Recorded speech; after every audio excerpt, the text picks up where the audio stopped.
Kita akan baca firman Tuhan dari dua bagian firman Tuhan. Yang pertama dari kitab Mika pasal 5 ayat yang pertama. Dan sesudah itu kita pindah ke Matius pasal 2. Yang pertama dari kitab Mika pasal 5 ayat yang pertama. Demikian firman Tuhan. Tetapi engkau, hai Betlehem Efrata, hai yang terkecil di antara kaum-kaum Yehuda, daripadamu akan bangkit bagiku seorang yang akan memerintah Israel, yang permulaannya sudah sejak purbakala, sejak dahulu kala. Matius pasal 2 ayat yang pertama sampai ayat yang ke-12. Sesudah Yesus dilahirkan di Betlehem di tanah Yudea, pada zaman Raja Herodes, datanglah orang-orang Majus dari timur ke Yerusalem dan bertanya-tanya, di manakah dia, raja orang Yahudi yang baru dilahirkan itu? Kami telah melihat bintangnya di timur dan kami datang untuk menyembah dia. Ketika Raja Herodes mendengar hal itu, terkejutlah ia beserta seluruh Yerusalem. Maka dikumpulkannya semua imam kepala dan ahli Taurat bangsa Yahudi. Lalu dimintanya keterangan dari mereka di mana Mesias akan dilahirkan. Mereka berkata kepadanya, di Betlehem di tanah Yudea, karena demikianlah ada tertulis dalam kitab Nabi. Dan engkau Betlehem tanah Yehuda, engkau sekali-kali bukanlah yang terkecil di antara mereka yang memerintah Yehuda, karena daripadamulah akan bangkit seorang pemimpin yang akan menggembalakan umatku Israel. Lalu dengan diam-diam Herodes memanggil orang-orang Majus itu dan dengan teliti bertanya kepada mereka bila mana bintang itu nampak.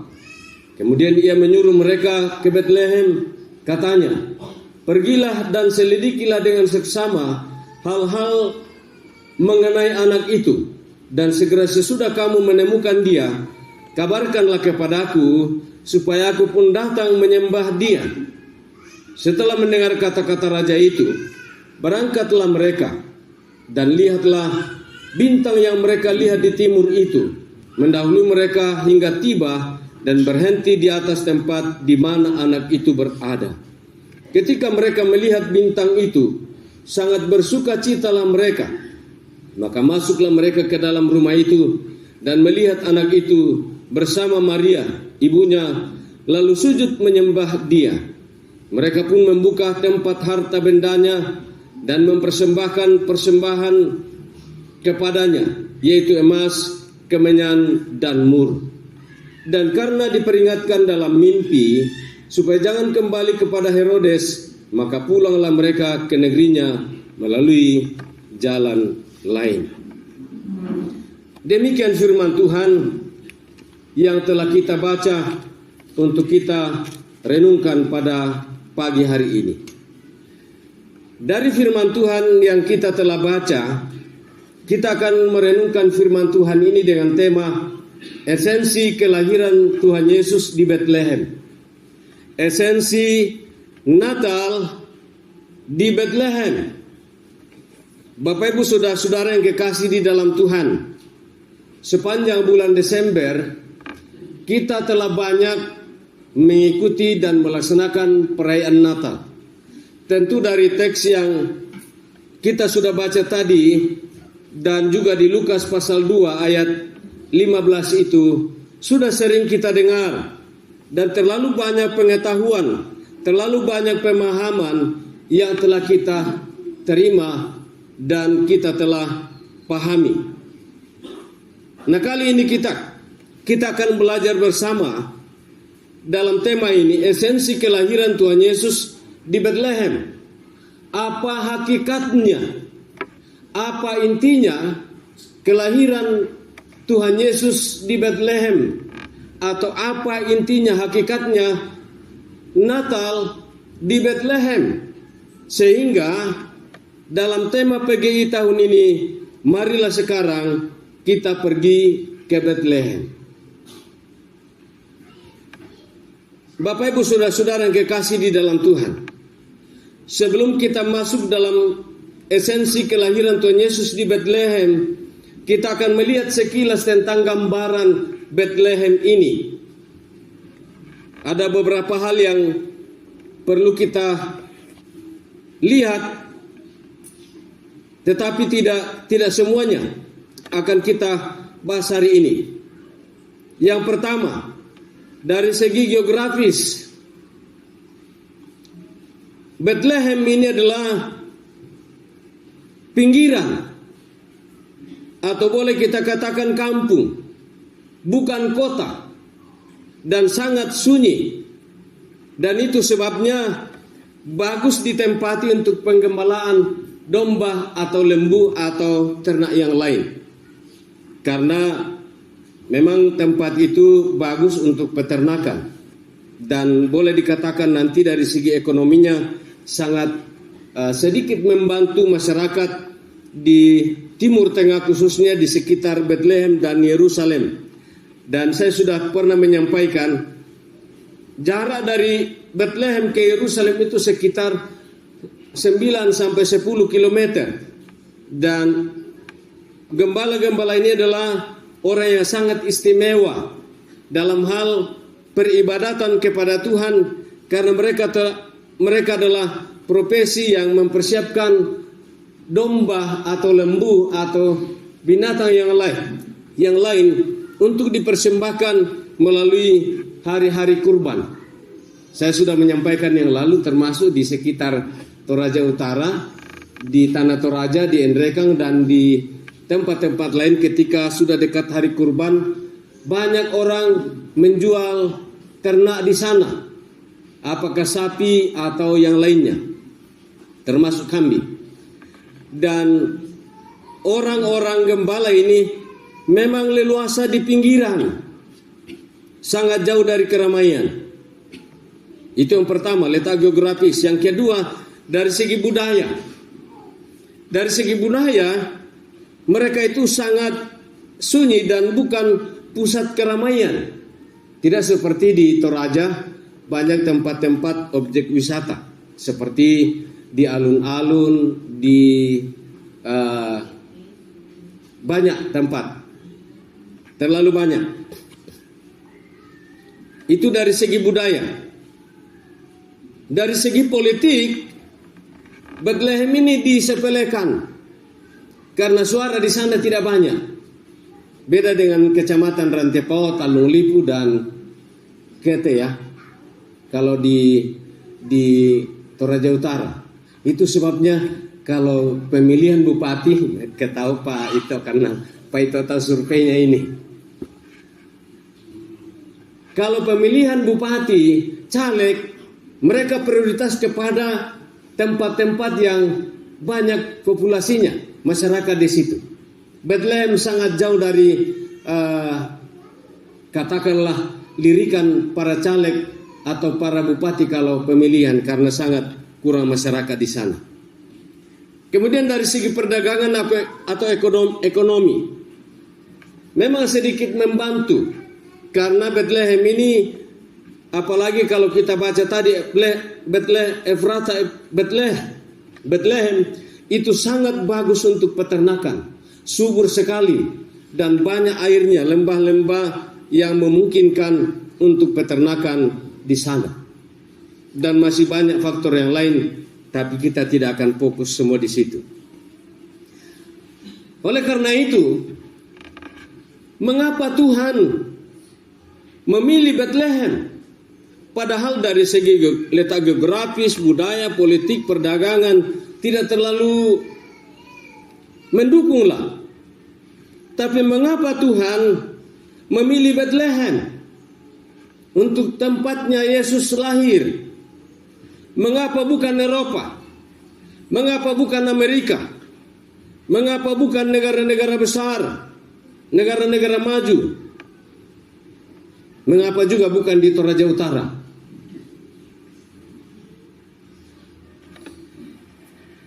Disitulah kita melihat bagaimana cara kerja Allah, cara kerja Tuhan dalam melaksanakan misinya.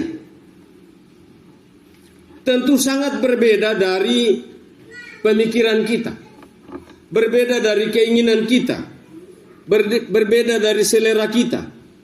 Nah, karena itu sekali lagi disinilah nampak jelas kedaulatan Allah bekerja dalam melaksanakan misinya. Esensi Natal akan kita lihat bersama hari ini. Apa sebabnya Allah memilih Bethlehem untuk tempatnya Yesus lahir? Apalagi kalau kita melihat, kok kenapa hina sekali? Kok kandang domba? Kain lampin. Ini kandang domba sebenarnya berbeda dengan kandang domba kita di sini, kandang kerbau kita di sini. Karena itu terawat. Saya mencoba mencari informasi tentang itu. Rupanya kandang domba itu adalah tempat parkir binatang yang akan dipersembahkan dalam hari-hari ritual, hari kurban itu. Dan sangat bersih. Tidak seperti yang lainnya, kotor, ya. Kain lampin itu kalau dalam bahasa Toraja Todolo, saredodo. Mirip-mirip itu. Tapi masih agak bersih daripada saredodo. Yana saredodo kasih nama rutak. Tapi yana kain lampin tidak terlalu bersih, tidak robek juga. Tapi memang dipakai untuk ketika domba-domba itu atau lembu atau yang lainnya mau dikurbankan, dikasih mandi dulu baru dilap pakai itu. Nah itu. Kok hina sekali. Tapi mengapa Tuhan memilih itu? Yang pertama adalah menggenapi nubuatan janji Allah tentang kelahiran Yesus Kristus. Itu esensi yang pertama. Mengapa ini sangat penting? Merupakan esensi dari kelahiran Yesus. Karena Mika telah menubuatkan dan juga Yesaya. Tidak sempat kita baca. Kalau Yesaya sekitar 700 tahun. Kalau Mika dari informasi yang saya dapatkan sekitar 200 tahun lebih bernubuat. Baru Tuhan menggenapi. Nah, kenapa Tuhan menggenapi? Saya sudah pernah menyampaikan dan berkali-kali di tempat lain pelayanan kami. Kalau Allah tidak menepati janjinya, nubuatnya, dia bukan Allah yang sejati. Tapi karena dia mampu menggenapi janjinya, nubuatnya yang disampaikan oleh para nabi, maka dia adalah Allah yang sejati. Allah kita adalah Allah yang sejati. Amin. Karena itu, apa yang dikatakan firman Tuhan ini dalam Alkitab ini, jangan sekali-kali ada keraguan dari hati kita, dari pikiran kita. Walaupun banyak orang meragukan tentang firman Tuhan ini. Dan mereka teliti sekarang. Apakah itu betul? Tapi janganlah ada dari kita yang meragukan Alkitab ini. Firman Tuhan ini. Karena firman Tuhan ini adalah pikiran Tuhan. Kehendak Tuhan. Dan itu rencana Tuhan. Harus digenapi. Satu orang. Mungkin ada yang kenal. Mungkin juga ada keluarganya di sini atau di Toraja. Atau di Toraja Utara. Namanya Bapak Kalasuso di Kendari. Dari Kendari ada. Yang dari Kendari ada Pak Matius Botong. Mantan Kendari. Tapi pasti yang pernah ke Kendari dan agak lama di sana pasti tahu namanya Pak Kalasuso. Kalau dilihat mirip Adnan Buyung Nasution. Sudah putih rambut dan agak seperti saya lah. Agak gelap sedikit. Dan dia katakan begini, Pak Pendeta, selama saya pensiun, saya gunakan masa pensiun itu membaca Alkitab. Dan apa yang saya baca dari sini, khusus di Timur Tengah, persis seperti yang dikatakan di Alkitab. Allah Allah memilih Bethlehem untuk tempat Yesus lahir, menggenapi nubuatan Nabi dan menggenapi janjinya. Karena kalau dia tidak genapi, tidak tepati, bukanlah Allah yang sejati. Sekali lagi, dan firman-Nya adalah amin dan ya, benar dan tidak perlu diragukan. Bapak Ibu saudara-saudara yang kekasih di dalam Tuhan, karena itu apapun yang Tuhan janjikan dalam firman-Nya ini, janganlah takut, pasti digenapi. Berkat pemeliharaannya akan dicurahkan kepada kita ketika kita benar-benar hidup dalam jalan dan rencana Tuhan sepanjang hidup kita. Itu esensi yang pertama. Dapat kita lihat dalam Mika pasal 5 tadi ayat 1, Matius pasal 2 ayat 4 sampai 6. Saya tidak kembali membaca ayat itu. Tapi itulah yang digenapi di Bethlehem kurang lebih 2000 tahun yang lalu. Sekarang 2024. Kita mundur 5 tahun ke sebelum Masehi, karena perkiraan Yesus lahir di sekitar tahun 5 sebelum Masehi. Berarti sekitar 2029 tahun, itu perhitungan kasar. Tapi boleh nanti diselidiki, dicari tahu tentang itu. Maaf karena saya agak kurang sehat beberapa hari ini. Yang kedua, mengapa Allah memilih mengangkat Bethlehem walaupun itu yang terkecil untuk menjadi tempat lahirnya Yesus? Karena Allah mau memperlihatkan kemuliaannya bagi orang dunia dari tempat yang sangat kecil itu. Dapat kita lihat dalam Matius pasal 2 ayat 11. Mari kita lihat di sana dulu. Matius pasal 2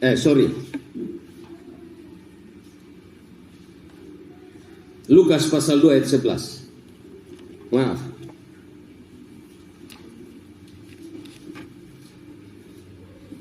Dan ini yang Tuhan mau perlihatkan kepada seluruh dunia. Hari ini telah lahir bagimu juru selamat, yaitu Kristus Tuhan di kota Daud. Kalau kita belajar, dan itu sudah direnungkan beberapa waktu yang lalu dalam perayaan Natal, Bethlehem ini adalah kota kelahiran Daud, dan disitulah juga Daud diurapi menjadi raja. Dan banyak fakta sejarah dari Bethlehem tentang kerajaan Israel. Allah memilih Bethlehem untuk menyatakan kemuliaannya bagi seluruh dunia, seluruh bangsa.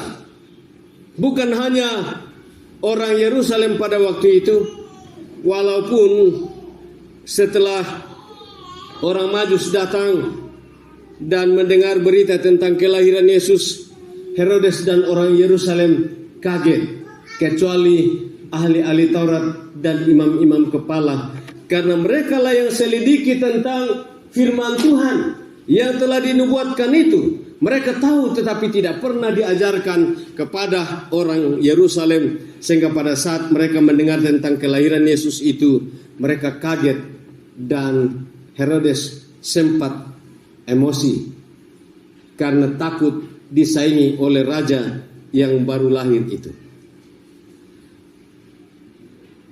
Mari kita lihat lebih jelasnya. Mengapa Tuhan memilih Bethlehem yang terkecil? Kita baca di pertama Korintus pasal 1 ayat 27.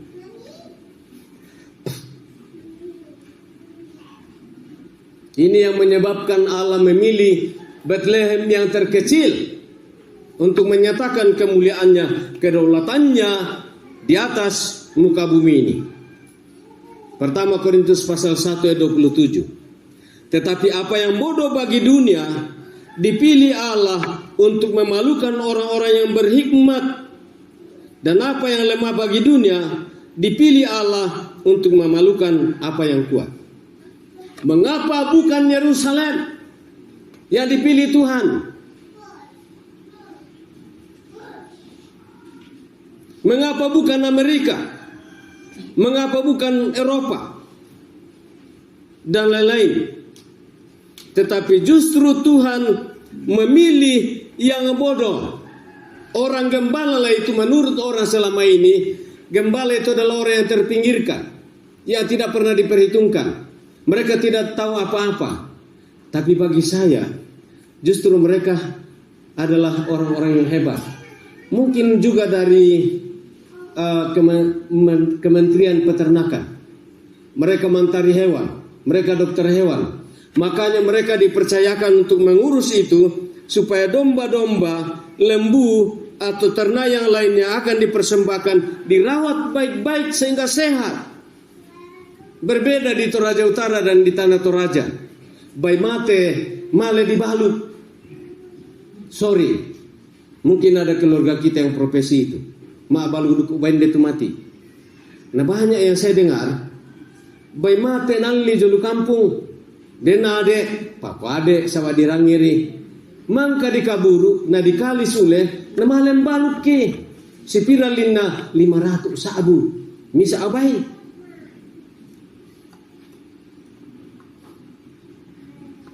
Dan ada yang sakit, merasa memasaki, namanya ditelepon tuh mabalu duk ubay na senali si misa murajuta labi. Padahal alibay to temo, weh, morebami ikan duk ubay patah muro tak menabuda duk ubay. Ya maton nen namale tahu na kode rakaduk ubay.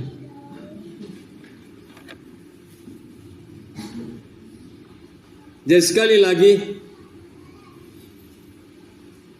menurut orang gembala itu adalah orang yang tidak diperhitungkan. Tetapi bagi saya mereka adalah orang istimewa. Tapi walaupun demikian, Tuhan memakai para gembala itu. Mengapa bukan Herodes? Mengapa bukan Pilatus dan yang lainnya waktu itu mendapat berita pertama untuk pergi mengunjungi Yesus? Itu berarti bahwa dalam kedaulatan Allah, mereka memilih orang yang lemah, yang tidak diperhitungkan untuk menjadi kemuliaannya. Mereka, Allah memilih Bethlehem yang terkecil dari Yehuda untuk menyatakan kemuliaannya. Karena Allah berdaulat, menyatakan yang bodoh itu menyatakan kemuliaan Allah, dan yang lemah mempermalukan yang kuat. Cara Tuhan bekerja. Karena itu maaf, apapun posisi kita, jabatan kita, profesi kita, status sosial kita, maaf, tidak ada apa-apanya di hadapan Tuhan. Kalau ada orang membangga-banggakan itu di hadapan Tuhan, no. Boleh di masyarakat, saya dukung. Kalau di tongkonan masih ada orang yang bisa dihargai, masih ada orang yang bisa kita mintai pendapat. Karena menurut falsafah Toraja, yaitu disangat totongan, tomanarang, kebisa empaloluan itu Buddha. Yang berikut kebisa empakan itu Buddha. Tapi si salah moto temo. Yang itu sangat kalena, tapi tabe di daerah lu to Buddha mirampakandi.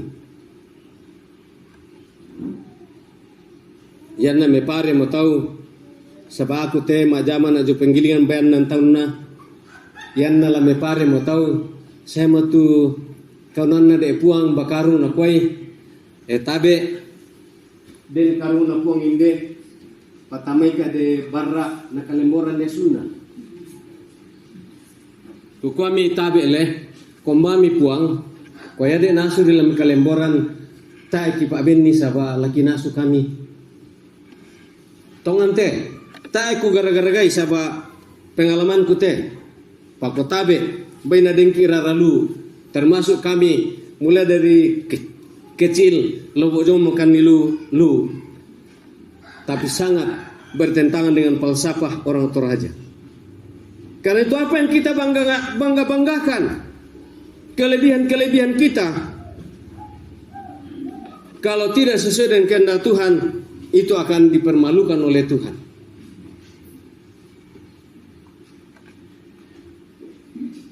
Itu sebabnya Allah memilih Bethlehem yang siap dipakai oleh Tuhan dalam melaksanakan misinya, termasuk yang ketiga yang kita akan bicarakan saat ini. Yang ketiga adalah Allah memilih Bethlehem untuk melaksanakan misinya dengan cara sederhana dan tempat yang sederhana, di mana itu adalah di Bethlehem.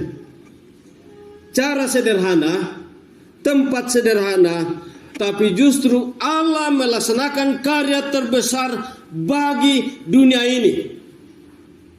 Yesus dikaruniakan oleh Allah sebagai Bapanya, membuktikan kasih Allah yang sempurna. Itu kasih terbesar bagi dunia, bagi kita semua yang ada di sini. Lebih daripada itu, karya penyelamatan untuk umat manusia hanya melalui Bethlehem di kandang domba, seperti yang saya sudah ceritakan tadi. Cara sederhana, tempat sederhana, tapi Tuhan pakai untuk melaksanakan misi karya terbesar, yaitu penyelamatan manusia yang hanya satu kali untuk seluruh bangsa, satu kali untuk selama-lamanya. Tidak ada lagi cara Allah menyelamatkan manusia selain Natal sampai 6K itu. 6K masih ingat? Kelahiran, kehidupan, kematian, kebangkitan, kenaikan ke surga, dan kedatangannya kembali. Itu satu paket dikerja oleh Allah, satu kali untuk seluruh bangsa, satu kali untuk selama-lamanya. Siapa yang masuk dalam rencana Allah ini, orang itu telah menikmati karya Allah yang sesungguhnya. Amin. Termasuk kita, termasuk saya yang ada di sini hari ini. Walaupun tidak ada apa-apanya, tapi Allah memilih kita untuk melaksanakan misinya. Karena itu Bapak Ibu Saudara-saudara yang kekasih di dalam Tuhan, jadikanlah tempat kita ini, jadikanlah keluarga kita, jadikanlah jemaat kita menjadi tempat di mana nubuatan Allah digenapi. Kita semua harus rela masuk di dalamnya, di mana Allah akan menggenapi nubuatannya dan janjinya kepada manusia. Jadikan tempat kita ini, jadikan keluarga kita, jadikan Toraja Utara, di mana Allah memilih yang terkecil dari dunia luas, tetapi Allah memilih tempat yang kecil ini untuk menyatakan kemuliaannya bagi kita. Dan karena itu jadikan hidup kita boleh menjadi kemuliaan bagi Tuhan, memancarkan kemuliaan Tuhan kepada orang lain dan di dalam jemaat kita di sini. Lalu jadikanlah tempat ini Allah melaksanakan misinya dengan cara yang sederhana, tempat yang sederhana. Hari ini kita sesak-sesakan, tapi kita berdoa, kerinduan kita, mudah-mudahan tahun depan kita tidak sesak-sesak lagi seperti ini. Amin. Ada yang cerita kemarin, yang namang kamu di plat tejo Pak Pendeta bisa mikir mana tal jauh sulungna. Amin. Apalagi kemang kami di plat, na di papendan ni tiang, na di papai bisa mikir ma gereja do, ma Natal duka do. Tapi mbak apa caranya? Mari kita berdoa bersama-sama dan bekerja bersama-sama, sehingga tempat ini walaupun sederhana, tapi Tuhan mau memakai untuk melaksanakan misinya bagi dunia ini. Sehingga tempat ini akan menjadi tempat di mana Allah ditinggikan, dipermuliakan, dan dapat menjadi kesaksian bagi banyak orang. Puji Tuhan, demikian firman-Nya untuk kita. Amin.